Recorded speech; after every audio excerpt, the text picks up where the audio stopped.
Welcome, Reanimated fans, to this week's episode. Coming off of a long Thanksgiving weekend. Hope everybody had in the U.S. who celebrate have a good holiday. But I am here as always with my intrepid co-host, Stuart Tiffin. Hello. Ahoy, AJ. How are you doing? Good, good. If I can get past the, food coma that's been pretty much there all weekend, I'll be fine. But it is a good weekend to chat about some zombie stuff. We're back to The Walking Dead, Land Beyond, and then we have a couple of news items before we jump into that. But we're gonna do the first couple episodes of World Beyond in season 2. But before we get to that, let's hop into the news items. And so this is just, I was a little puzzled by this particular one just because the end and the apocalypse, one of the, like, I guess they're doing some kind of follow-up project, and I think that most people realize that or knew that the main person sort of involved with the creation, who had created that sort of little video, sorry, it was originally what End of the Apocalypse was based on. It was kind of like a It was a short zombie film. musical. Yeah, it was like zombie musical. But one of the main creators died during this, during the making of like cancer. I think it was like kind of like a rare cancer. And that was Ryan McHenry. But John McPhail, who directed and the on the Apocalypse, is doing another sort of like weird meme based horror film, I guess, like a ghost story. So I mean, I thought he did a pretty good job with this. I'm not sure about this, at least with the synopsis of this. It's like a kid haunting an apartment or something strange like that. I don't know. What did you think about it, Stuart? I at first I was excited to see something more in the vein of End on the Apocalypse. I know you've been watching it every Christmas since Oh it yeah. came out. I've only seen it the one time we reviewed it. I feel like I could use more of that in my life, but I was hoping for a little more of this. I think they are going in a slightly different direction, which makes sense. Doesn't say anywhere here that it's going to be a musical, though, either, does it? Nope. But I guess we'll see a little bit more when this actually comes out. I'll admit, just because of the music too, and in the Apocalypse, I'm still waiting for that Broadway musical. So, or probably off Broadway musical, as it probably would be. Yeah. Uh, but it's still one of my favorite holiday films since it came out a couple of years ago. So we'll have to keep an eye on this and see what comes of it. I mean, I don't want to be judgy about a meme-based project. Maybe that just gives them more leeway. And I do like him as a director. I think he did a very good job with End in the Apocalypse. So, um, I'll reserve judgment till we see it. But certainly not zombie-based. But I'm okay with the culty things anyway. Hmm. As long, but I Up don't to a know. point. You're not a big fan of possession, so Possessed children, if this is like a possessed kid, I'm not sure about that. yeah. But in any case, in other news, you found this clip and I had seen this too. And it's basically a shark that has just, honestly, I don't know, it must, I guess whatever attacked him or her must have missed major things enough that the shark can keep going. It does not look like it should be alive, and it does kind of look like a zombie shark, which is the headline. Yeah, But so this is a really, New York Post link, so apologies in advance for that, guys. But this is really something you need to see. Would do it more favors than us talking about it. But it is like a weird looking clip of an animal that should not still be alive, and it probably does die within minutes or of this, of I or know. less of this video being taken. But it's a scary looking shark swimming around. I mean, the article does say that this was probably shark on shark predation. Maybe he had a boo-boo and the other sharks were like, tasty treat, and went after him and then managed to get away for a hot second. But it's weird and just it's unsettling to look at this because this shark is missing large parts of itself. He's I don't know, fighting the good fight. But one of my I mean, sharks do definitely prey on other sharks. And one of my favorite things that happened, I think it was like a year or two ago, but you know how they do the shark trackers. So they had a fairly substantial shark that they were tracking and then realized that it had been basically eaten by another shark. So like the signal was still going, but it was coming from the belly of another shark, basically. So Did they figure this out when the second shark pooped out the initial tracker I and then think so. Yeah, something like that. Something like that. But in any case, um, enough about sharks. Then the last thing that we found was the Resident Evil Welcome to Raccoon City. so yeah, Um, the thing I liked about this article, and it's basically in the headline, is the guy who directed Resident Evil Welcome to Raccoon City, which I believe is in theaters now, not yet available to stream, is my understanding.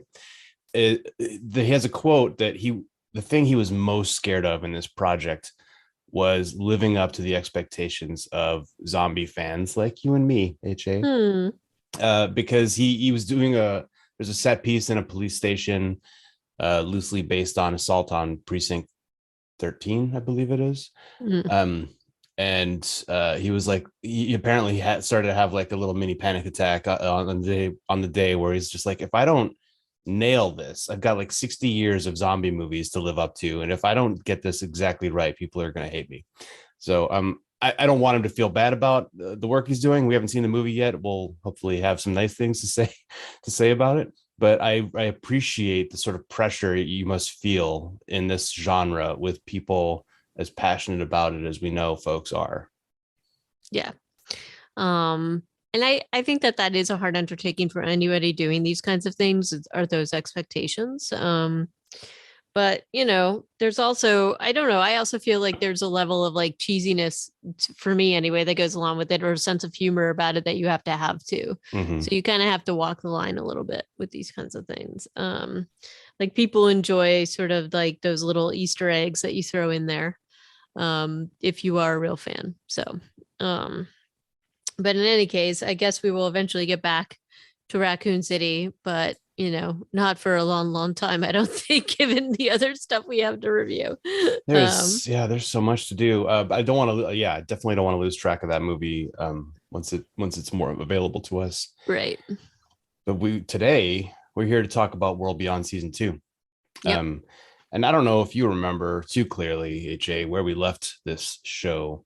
But I mean, I think the thing we both remember most with most clarity, it was the absurd premise that the CR was moving mountains to recover Hope Mm-hmm.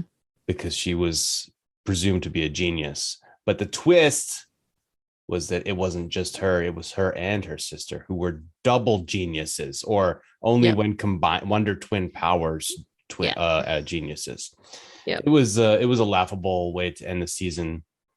And so when this one starts out, there's actually a lot to try and remember. I Mm-hmm. feel like when this season begins, and I don't feel like the recap really helped enough.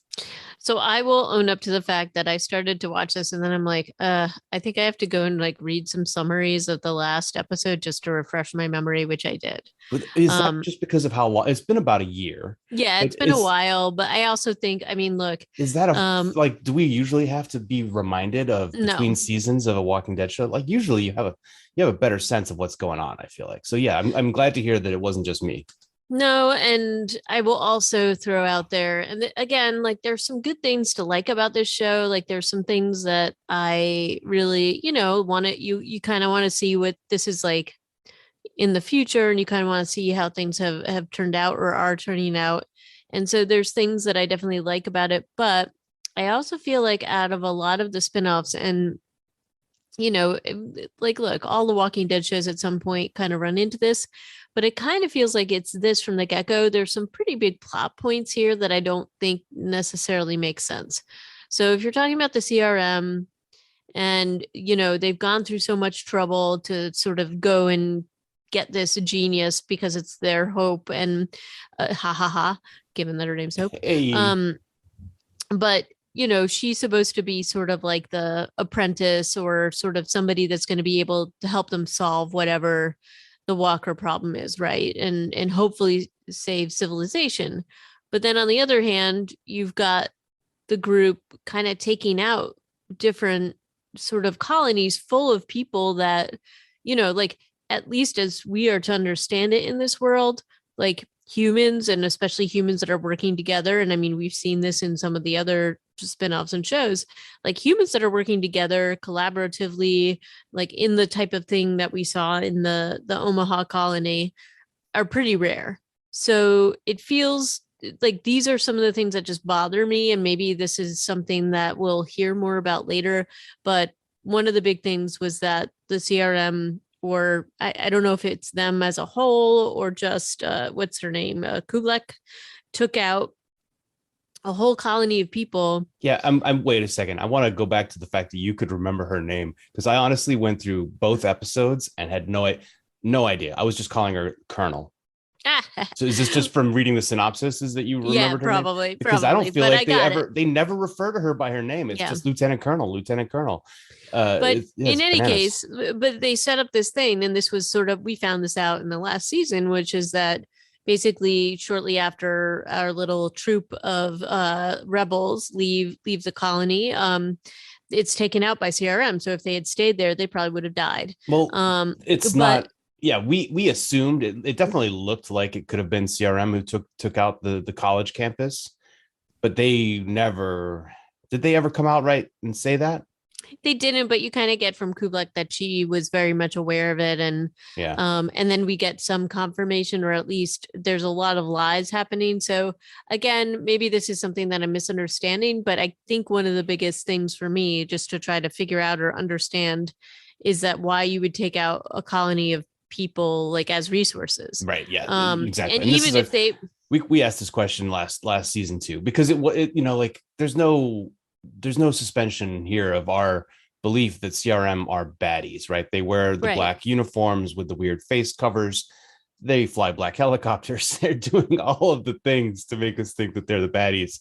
Right. And yeah, and the 6 weeks ago flashback that begins this season is telling you just straight up that they not only took out the college campus, but that they took out the city of Omaha, which was apparently a massive walled city to compare with like the Passage book 2, right? When they get to that big city that's like holding out against the vampire plague. This is a huge fortress, right? That, the CRM just kind of paves over with zombies, and they've weaponized zombies, but they also have like their major advantages here are clearly gas and helicopters and like working machinery like that they can use to harness the power of zombies to just destroy anything that they want to destroy. And that's clearly what they've done. And it's what they've done. But again, it's sort of like, okay, but why? But yes, that's the question that is not answered. And also, if you have all these resources, wouldn't those resources be better, I don't know, used into taking out some of these hordes, or like figuring out how to grow more crops, something like that? But anyway, by the end of episode 2, and we see what Silas is doing, and Dennis, his new mentor, and how excited he is about what the work that they're doing. You're like, all right, so on one hand, the CR is like doing things like what's going on where Silas has ended up. On the other hand, they're doing this other thing, and the two goals, the two methods are completely opposed. Yep. It's so weird. So in any case, just going into setting that up, and again, maybe they're going to show us more, but they aren't doing a great job. I mean, especially in this first episode, I guess they're trying to set the table. They're also trying to ease us in, probably after a season of not being around all these, to kind of figure out where people are at.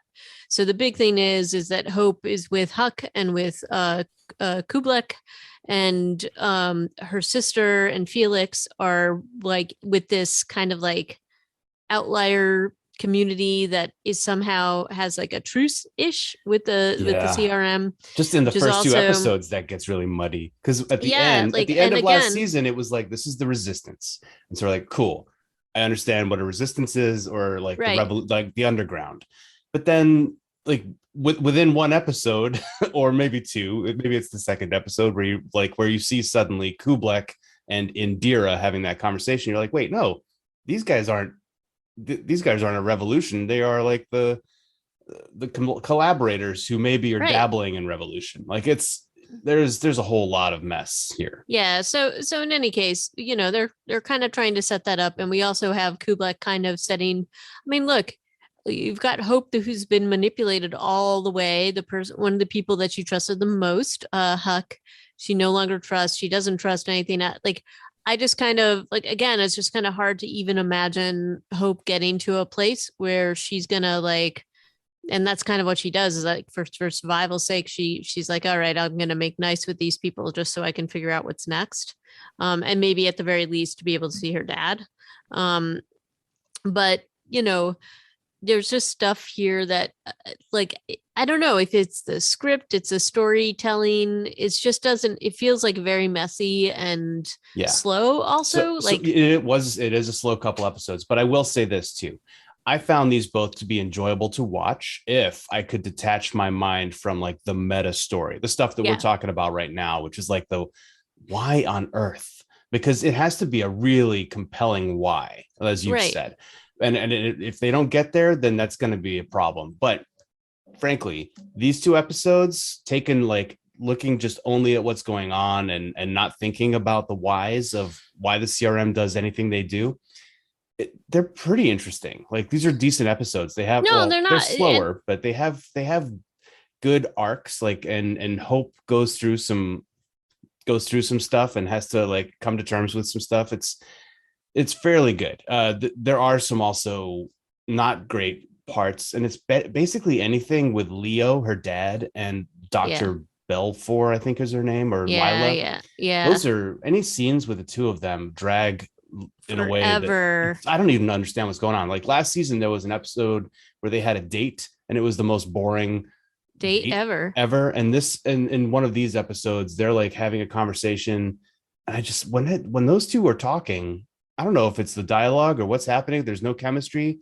It's so dull to watch those two people on screen together. I agree, and I'm not quite sure what the issue is, but same. I just was like, oh, I don't know if I like what did I miss something? Why is this? It just feels like it's going on forever, and it Yeah. also doesn't. I don't know. But Maybe it's I just two agree with you. scientists like getting freaky and not that great, you know? Well, I guess it's just that their conversations don't really push anything forward, anything more than we saw kind of in the last one. Maybe that might be Yeah, why. that could be it. But basically, we see sort of the not the evolution of Hope, but Hope, who we saw in the first season, was impetuous. She still is impetuous. She's still a rule breaker, but she is. I mean, she's still doing Yeah. stupid stuff and stuff that, like, okay, given that you are sort of like, and I am blending into like the second episode here too, Yeah, they kind kind of, of but they're totally blended in my head too. yeah. So don't So worry we about might, I'm gonna just kind of talk about them together, but basically Hope, we see a little bit of restraint, or at least a little bit of like, okay, I have to make Kublek and Huck believe me. And she stupidly tells Huck that that's exactly what she's doing later. But it. Yeah. like, you know, she knows she's got to rein in her sort of impetuous, impulsive side to be able to get what she wants, to basically to rescue her sister, to figure out what's happening with CRM. And she's also fed the story that the college campus and Omaha are gone. And doesn't, we can tell she doesn't really buy it, but she wants to see her dad. She's trying to like play both sides of this. She's trying to get, I guess, a better sense of how CRM works. And it's a little bit hard to do that when everybody knows that you're the new face in town, right? Yeah. But But but let's also discuss quickly. I mean, there's not a whole lot to talk about here because it is kind of a basic plot point, but they drop her off in Albany and are just like, yeah, you have to choose to come with us. And then right. there's this whole subplot about Candace Froder. Yeah, They that was like just put in a strange. couple of different posters to make sure we know it's Candace Yeah, Froder. yeah. And then she meets Candace Froder and she's completely gone off the rails and she's a loony. And you're supposed to be Mm-hmm. like, this is your future. This is your future Right. Hope. If you choose not to go with them, you're going to be a crazy and you're going to be living in a weird room in a city full of zombies. And that's what you've got going for you. And it's like not a huge leap to get to where she's telling Huck, the only reason I came with you guys is because I couldn't have lived otherwise. This was the only way there was a way forward for me. Right. um and so I'm a little bit questioning Kublek's for thinking on that Well, yeah, because front. it's like you bring somebody to a zombie infested city, they've already been out there. Like she already has seen, sort of what things are like. It's like they And knew Candace Froder was going to be there. I don't know, but I agree with you. It wasn't that difficult a choice, and also not a hard leap to see that Hope was kind of gonna do that. Yeah. But in any case, she's now in she gets reunited with her dad. She's got some weird interactions with Lila. And she's kind of trying to play a sneaky spy, not very well, but She's not a sneaky no. spy. And then they introduce like the boy also in the Oh, come second episode on. I know. where she's being sneaky and he busts her and he's like, "What are you trying to go into that authorized personnel only room for?" And then they Right. start flirting immediately. Oh And yeah. And then it's also like, yeah, you know, what's your name, or that whole stupid thing where it's like obviously he knows who you are. But this is anyway, where the YA nature of this show is like so on its sleeve. You're just like, yeah, oh, we're yeah. gonna have like boy romance, and oh, this is great. Yeah, but in any case, we have that going on with Hope, and then we've got Felix, Will, and oh, why am I blanking on sister's name? I just called her Iris. I called her. I Iris. was writing down Alice in my notes for the longest time because I Yeah, also just had such a hard time remembering these characters. yeah, But yeah, but it's it's Iris, Iris. and she's actually gone through some fairly significant changes from the beginning of the show. Yeah, so that is one thing that I not like. I kind of liked this, which is that she basically also they have heard similar news because that about Omaha and college campus, and they From are Will, who's from way Will too informed. a little bit too I kind informed. of Yep. feel like Will is another mole.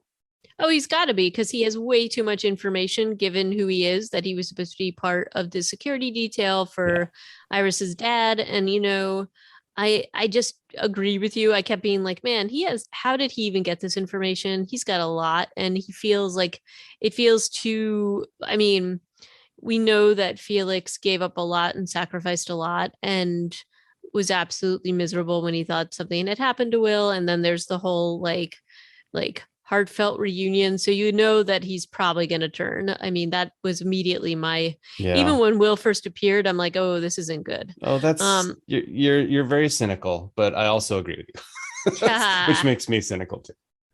But in any case, we have them sort of going through getting the same information and processing it. And then with Iris specifically, remember, this is like the person that was like outside of the walls, like had a hard time killing walkers. Yeah. That first scene where she's like throwing up and all that.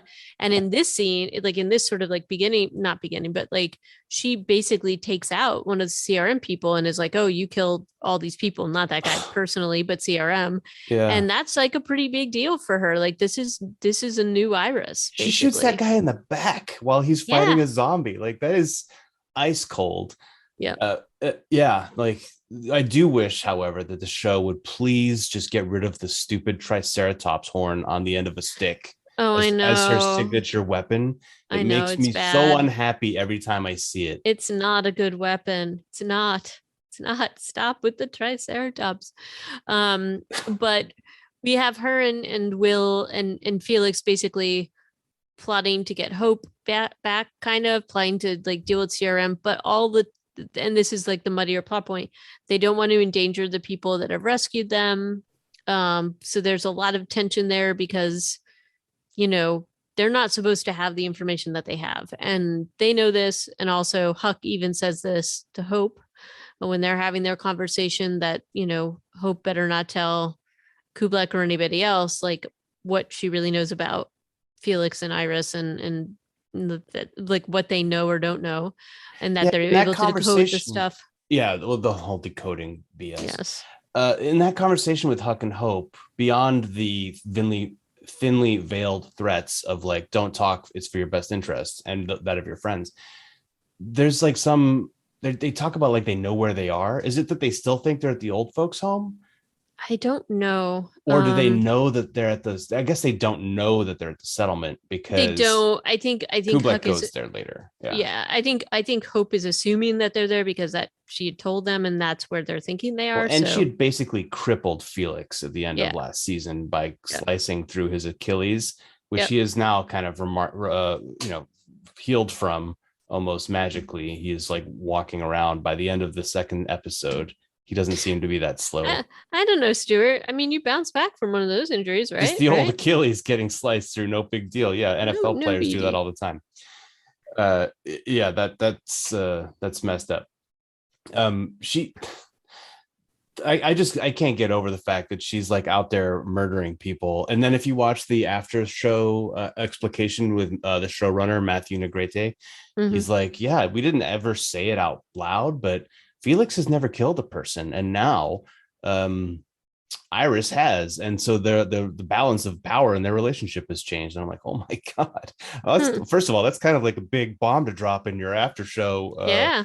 thing there, Matthew. Appreciate it, but also I don't know. I'm still Yeah. like Felix is a good 10 years older than her, way more accomplished as a fighter, and like more rational probably, because I don't feel like there was any need for her to assassinate that guy. There wasn't. I think I don't know. It seemed again, it didn't seem like it got there in any kind of a reasonable way, but there we are. There's also like a theme which we hear quite a bit through this, mainly from Kublek, but also a little bit from Huck, which is okay, you're right to hate the CRM. And they say this to Hope a bunch of times. But you have to do bad things for the greater good, basically. Yeah. And this is kind of where we've seen them justifying doing things. And I'm assuming this is what they're talking about, or what Kublek is talking about when it comes to the destruction of the Omaha and the college campus.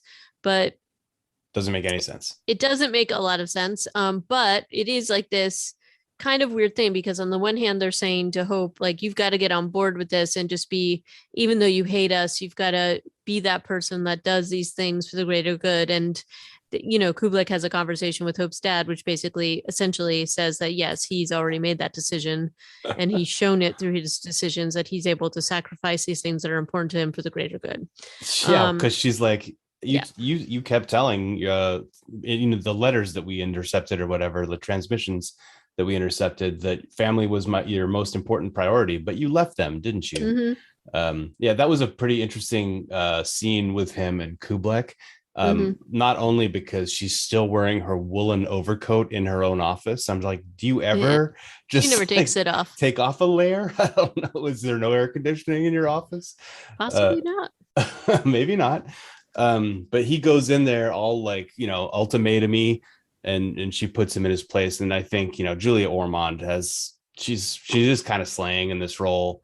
I don't know about the guy who's playing Leo maybe as much, based on the fact that his scenes with Lila are like watching paint dry.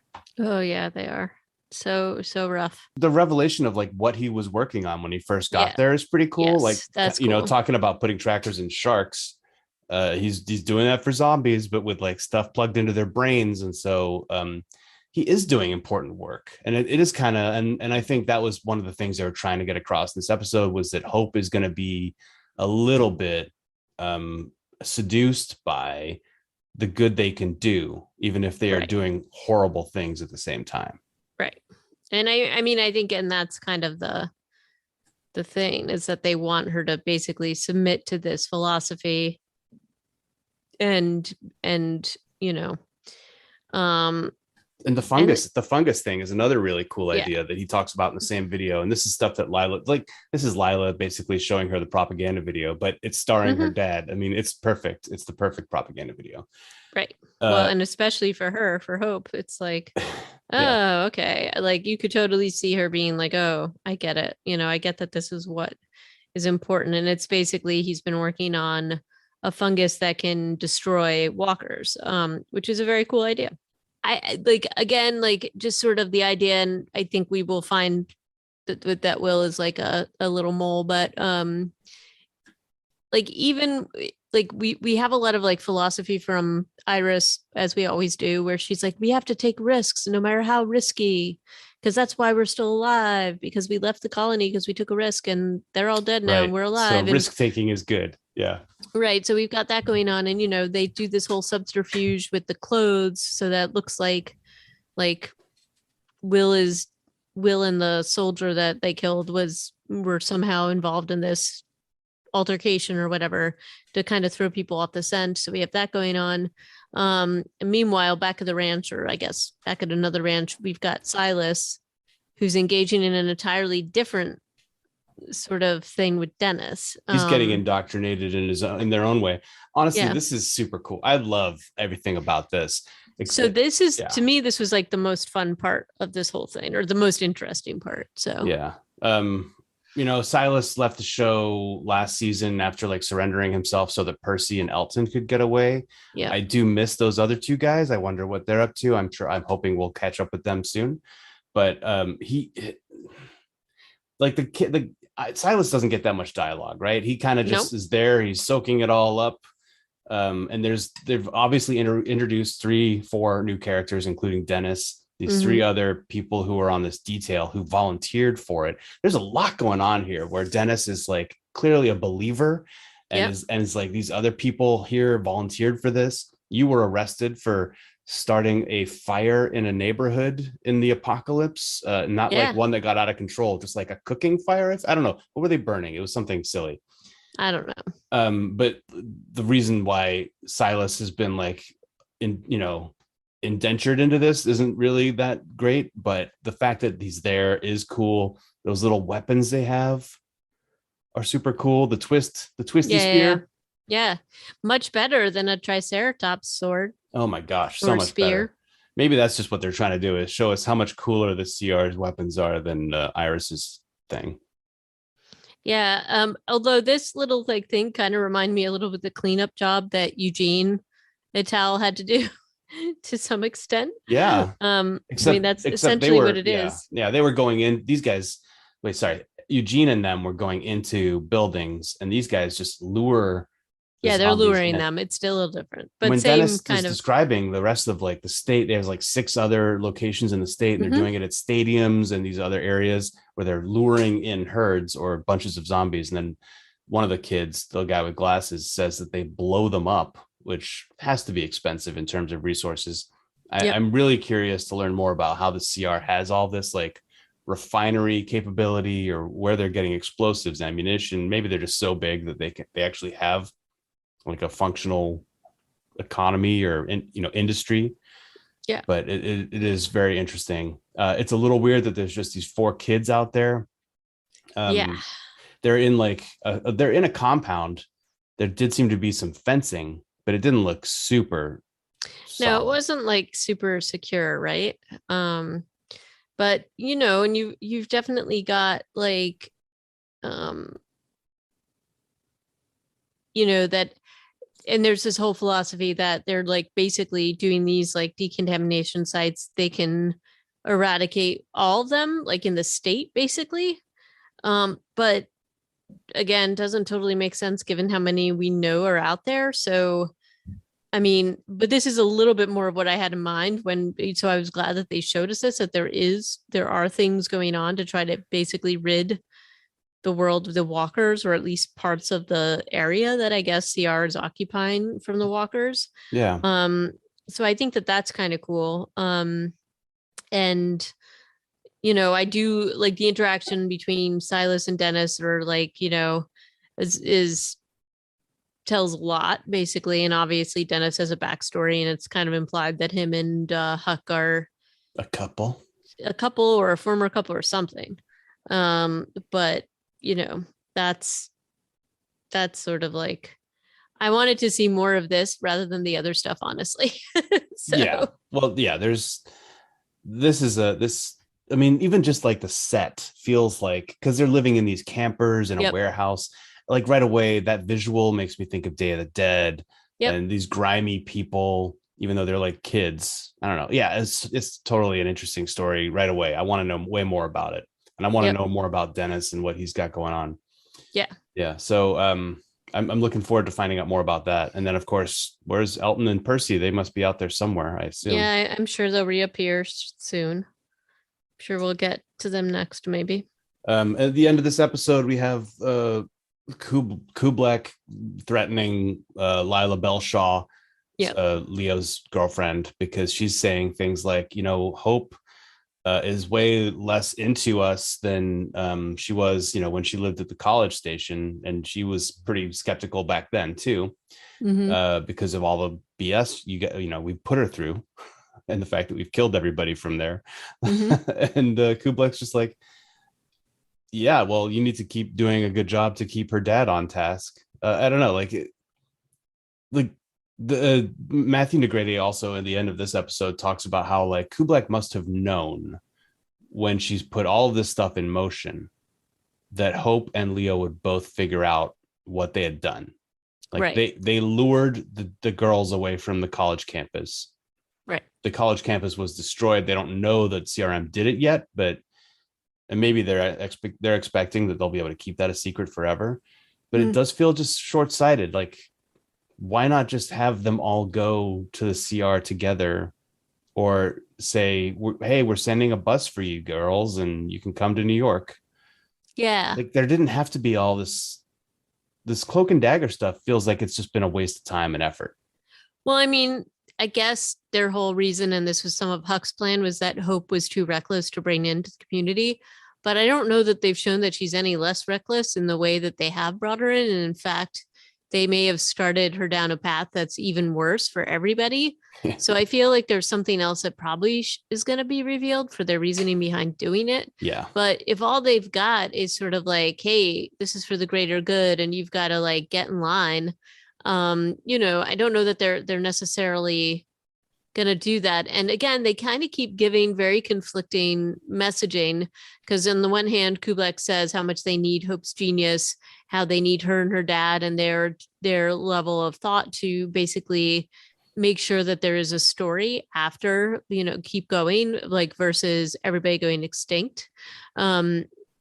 And then on the other hand, she's like, oh, we have plenty of geniuses. So it's like a very strange, like, we don't need you if you're this reckless, like it's just a very strange way of kind of going about things. But I'm hoping that maybe in the next couple episodes, some of this will be revealed a little bit and they'll stop dancing around it to some extent. But I guess time will tell. And hopefully there won't be more scenes between Lila and Leo because those were just painful. I think I there thought have to be, but hopefully it'll be a breakup scene and then I'll get more exciting. maybe I don't know. Lila seems like she's maybe like, I mean, clearly she's going to come to the dark side because she's got feelings for Leo. So I expect she'll die pretty soon. Oh, you mean she's going to get turned to the light side? Wait, who's the dark Yeah, side? yeah.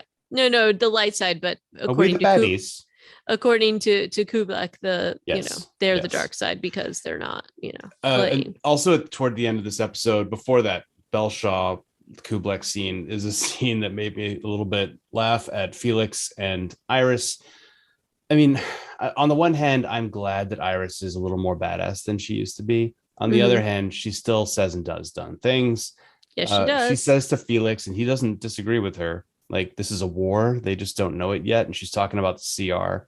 And I'm just like, there's two of you guys. And I don't think you Right. can really count on anybody else.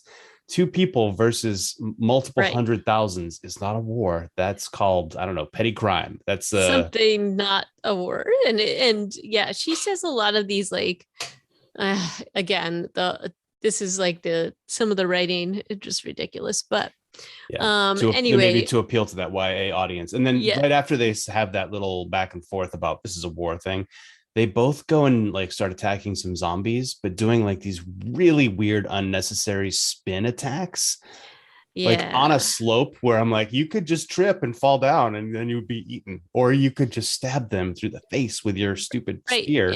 And your little turny things that you're doing, you could like twist an ankle or something. Right. And he's Like got a sliced Achilles tendon. He shouldn't be doing anything. well, actually, when they were doing those little maneuvers, all I could think is like, what is this man's tendon made of? Must be like, Or, Huck really just didn't actually cut him that deeply. And it was, but they made such a huge deal of it, the episode where yeah, she cut him and that he couldn't move at all. no, And it's only been like a day or two. I don't know. And I'm sure the show wants us to forget that he was ever cut. But it's, yeah, that scene where they say the silly thing and then they do some silly moves does challenge my ability to take this show seriously. Yeah. And I mean, look, I'll own up to the fact that these are, especially Felix is a trained soldier. So, maybe he knows a special way to rehab his Achilles tendon that we don't know. Maybe I'll give him that. But I just more think that, just on a daily basis, I can probably turn my ankle with no problem just walking down the street. Like, so these little spinny things Felix that is they like do. 25 though. He's, Oh, he's I know. But also Iris is like sort of I don't know, it just seems like silly, a little yeah. silly. But again, maybe they're trying to appeal and they have to have some action, I suppose, and make them look a little bit, maybe they're just having fun with it. But Yeah, I'm sure you that's what know, it is. but It just felt a little unnecessary. And, like safety first. Don't do silly yeah. spin moves on a slope where you don't need to. Yeah, it's the slope and the uneven ground that I was just really confused by, like this particular idea. But all good. I don't know. I don't know that I have too much more to say. Was there Yeah, anything else to cover? I think that's about it for these two. We'll come back at it next time. There's plenty of these episodes out there. And they actually only run through. There's one more tonight and another one on the 5th, and then that's the end of the season. I believe that's the end of the series. Oh. I think they're just doing the 2 seasons of this show Hmm. before they introduce yet more spin-offs next year. The next 2 episodes are both directed by Aisha Tyler, so that's something to be excited about. Yeah. And these ones were both directed by Lauren Yaconelli. Consequence. I'm not sure what that means. I assume it means consequences in another language. That was written by Matthew Negrete, and Foothold, which is Carson Moore, was written by Carson Moore. And the titular line there for Foothold was uttered by Dennis, where he was saying, like, these culling stations will give us a foothold to fight back the zombies. And yes, that's the most exciting bit of a story in these 2 episodes, is the fact that they're doing this work. Silas gets to be a part of it. I'm pumped for him. Yep. So that's where we are. So I guess we'll be back next time with exit wounds and family is a 4-letter word. That's not true. But join us again next time. You can holler at us on Twitter, Reanimated PCast. Gmail is reanimated podcast at gmail.com. And reanimatedpodcast.com is where you can find our show notes and links to videos about sharks that have been mostly eaten, still swimming. Sweet. And, until next time, ciao. And thanks for listening. Cool beans. Bye-bye. And adios.